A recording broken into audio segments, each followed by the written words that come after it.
This art haul was made possible by Christmas gift cards and the generous support of my patrons. Big thank you to all of you who support this channel. Let's take a look at what I decided to get. Um, I didn't use all my Christmas gift cards. I think I'm going to save some of them for later because I have got plenty of supplies here that are going to take me a while to show you. So drop me a comment below once you see all these things. What do you want me to dive deeper into first? What are you most excited to see? To start with, I wanted a something to crimp my paint tubes because I have some watercolor paint tubes that are getting low, and I want to make sure I can get every last drop out of them. And so I grabbed this. Well, I'm going to link everything in the description below. So if you see something that you would like to have for yourself, just know everything is linked in the description. So these by Masterson, these paint keys. When I read the description, I clearly didn't read it too well because I read that as I was getting three sizes. I was like, oh, three different size keys, that would be perfect. What I didn't read was it was 24 of them in three sizes. So I've got a plethora of paint keys here that will definitely, I don't think I'm going to run out anytime soon. So I got these to be able to help squeeze out every last bit of paint. I thought about getting one of the ones where it crimps and you turn it. Let me know, do you prefer this type? Or do you prefer the type that you just put it in and it cranks the tube through and pushes all the paint up? Next up, I have these boxes here, which came with tubes of core paint. So let me just set those aside and we'll pull them out one by one to share with you. This here, I grabbed a Sennelier. I've never used Sennelier's paint before. So I thought, you know what? They're Caput Mortem. I saw this swatched by another artist here on YouTube. And I don't know if you like to watch swatching videos, but I love them because it really lets me get a up close look at the colors to see what colors I might want to incorporate into my own supplies. So this Caput Mortem, which is PR 101, and I have got quite a few PR 101s, but this one just had such a different look to it. It was so much more of like that mauve or like a, yeah, kind of like a mauve type pink versus a leaning towards brown or a warmer red. So I really wanted to give this one a try.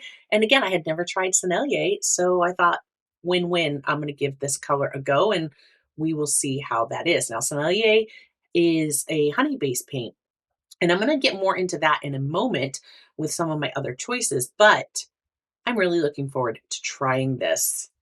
And I'm not going to swatch these colors today. I just wanted to share the supplies with you and let you give me some feedback as to what you want to see first. And then we'll look at them kind of individually and give them, their own video, their own spotlight. Next up was the Rosa Gallery Mono Pigmented Set. Again, I saw those swatched by someone else and I thought, I really want to try those for myself. I was really intrigued by Rosa. I've never used Rosa before. So you see, we got a little theme here going. Never used Sennelier before. This is the year, right? I want to try some new things and branch out and see, discover some hopefully amazing products in 24. So the Rosa Gallery watercolors, do you have them? Do you use them? Love them? Not your favorite? Either way, it's okay. Let me know. Let's have a conversation in the comments below. I'm really looking forward to trying these. And I got the mono pigment set because if you guys follow me, um, I like convenience colors, multi-pigmented colors, but I really like some mono pigments to make some nice clean mixes and just I think they make beautiful palette choices. So that was my Rosa Gallery. And these I was waiting because these will drop. They were a crazy price for Prime Day and like Black Friday. Yeah, I missed that, unfortunately. And then there was the whole scarcity thing got me because there was only one left. And I was like, I really want those. The price was a little bit more than I wanted to pay, but there was only one left. I had to order it. They should be back in stock. And, hopefully by the time you guys are seeing this, the price will have come back down some and they'll be more affordable if it's something that you want to try. I will open these up in a moment and show you like the colors that come in them. I'm just not going to swatch them out for you. The next thing I got is from Core, the synthetic ox gall. This is a medium that I have wanted to try to add to my water to work with some of my other watercolor paints other than Core. And I'm really looking forward to giving this a try. If you don't know anything about this, let me know, and we will see how deep we need to dive on the synthetic ox gall in a future video. And last, but well, not last, I still have my Core paints to show you, but I also went with the Magello Pure Pigment Set by Mission Gold. So these are made in Ukraine. These are made in Korea. These are honey based. These are gum arabic. These have a honey base in them, so much like Sennelier. So I also have, and I haven't used them yet. I got them, but they just haven't made it to the list to use. I have never tried M Graham before. And these were 3 colors I picked up in M Graham, also honey based. And so, yeah, I want to be able to kind of compare these and see what do I think. And these are the first honey based watercolors that I will have ever used. So I'm really intrigued how I'm going to like them. And the Pure Pigment Set by Mission Gold, this is 24 colors plus a tube of black and a tube of white. I'm really looking forward to trying those. All right, how about my Core colors? Let me move this. I'm going to actually take the plastic off so it'll stop glaring at you. For my Core colors, I got a phthalo green blue shade. Now, mind you, I already have the Core set of 12, the introductory colors. So these are colors that I wanted to add and expand my collection. I got phthalo green blue shade, raw umber, and this is PBR 7. The phthalo green was PG 7. I also got the ivory black. When I ordered this, I did not have this pigment at all. Ivory black is PBK 9. So this was a new black for me to try. I have like PBK 6 and 7, which is like a lamp black. And I have PBK 11, which is my favorite black. That's like a Mars black or Daniel Smith's lunar black. I got ultramarine violet, which is PV 15. The cobalt green, which is PG 26. Do you see it? Do you see another common pattern developing here? All of these are also single pigment colors. Then I got the Venetian red, which is PR 101. And again, this, if you look, PR 101, and the Caput Mortem is also PR 101. Going to compare and see how close. When I look at the top here, they look pretty similar, but this still looks a lot cooler to me. I can't wait to try these out. I also got the quinacridone violet, which is PV19, Quin Violet. PY42, which is the transparent yellow oxide. Now, I also ordered 2 other colors, but they were on back order. One was in Danthorn blue, and the other was a yellow green. So when those come in, whenever they finally arrive, I will share those with you. Let's look at the pigments on the Mission Gold, the Pure Pigment Set. There are the colors. I will just hold that for a moment. You can pause and take a peek at those if you would like. But these have Chinese white, which is PW6. Looks a little transparent. It says Chinese white PW6, which I thought Chinese white was like a PW5 and titanium white was PW6, but they're calling it Chinese white. Lemon yellow is PY3. Permanent yellow light is PY154. Permanent yellow deep, PY65. the autumn orange, which is PO36, the red orange, which is PO73, permanent red deep, which is PR254, rose madder, which is PR176, the quinacridone permanent rose, which is PV19.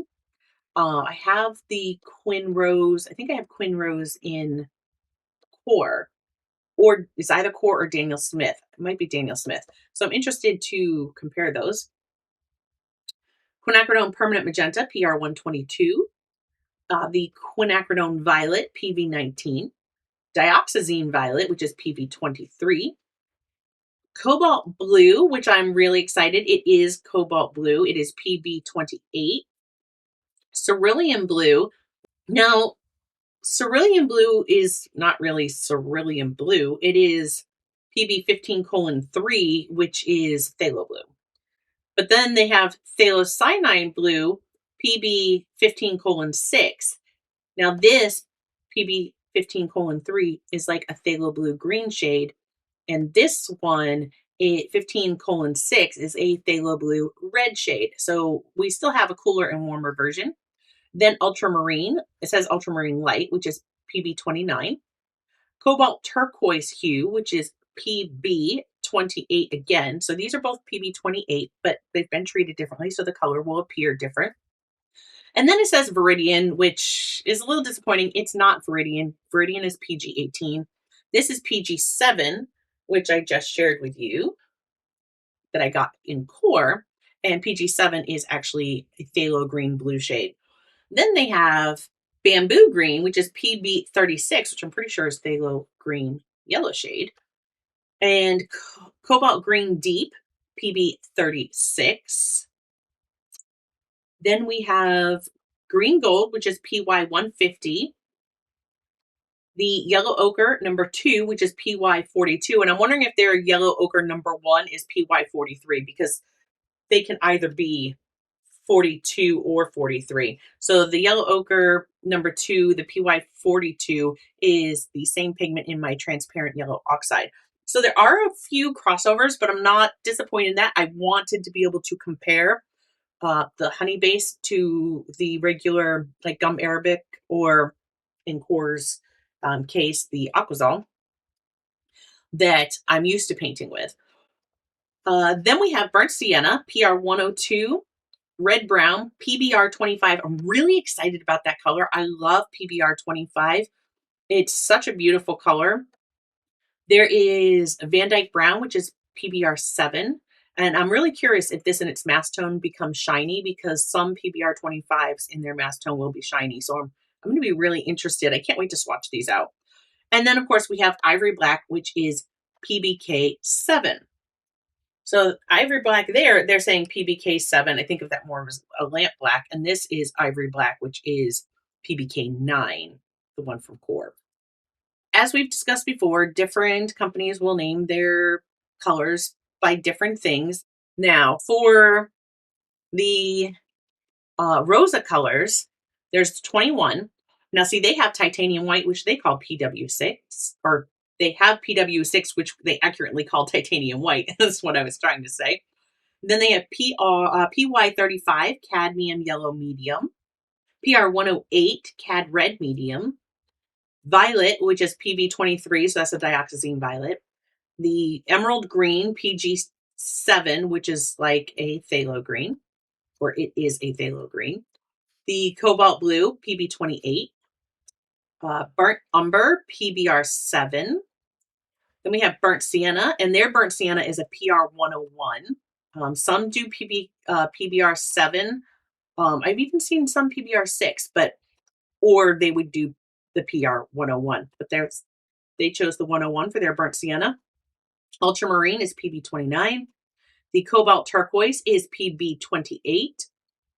They just say green, and it's PG8, and they just call it green. Carmine, they have PR170:1. Golden yellow, they have PY110. Now, cad lemon and cadmium lemon and cadmium yellow light are both PY35. Then we go to flame red, which is pigment orange 73. Magenta rose, which is PR122. chromium oxide. I can't wait to see that color. The chromium oxide is PG 17. The bright blue is PB 15:3, so that is like phthalo blue. Then umber is PBR 7, and English red PBR 101. Their English red is going to be very similar to Core's Venetian red, I would guess, but I'm really curious to see how those colors look once they're swatched out. So I'm really excited to try these. And again, Kaput Mortem, I told you, was PR 101.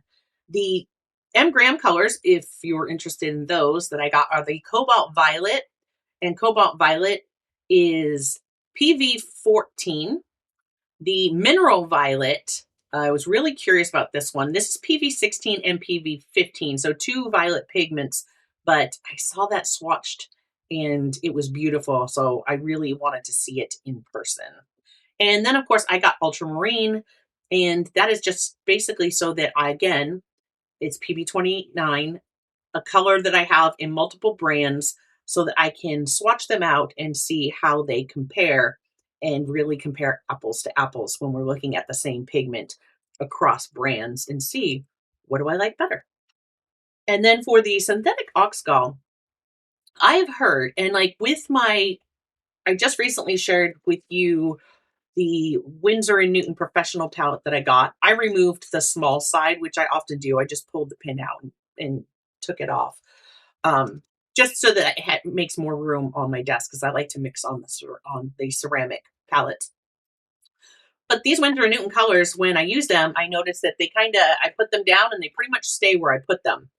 So I wanted to see with some synthetic oxgall, when I use them, with a little bit of this, are they going to have a little bit more movement, like, say, my Daniel Smith watercolors or even my Core watercolors? And I also heard that the Mission Gold acts the same way, that they're slow movers. And that's not a bad thing. I think that's wonderful, especially for people that are first starting out on their watercolor journey. But I wanted to see, can I play with some of this and get some more movement and some fun effects? So that is why I got that. What would you like to see first? I think when I'm done with this video, I might just swatch out these Rosa colors because I'm really, really curious. And of course, I'll hit record and start looking at that process for you and give you my thoughts, and we'll review them. But what are you most excited to see reviewed and shared? I can't wait. There is lots of stuff coming. Thanks for hanging out with me. I'm going to pop another video up right about here that you might like to watch next. Until next time, my friends, keep creating, and I'm going to see you maybe over in this video.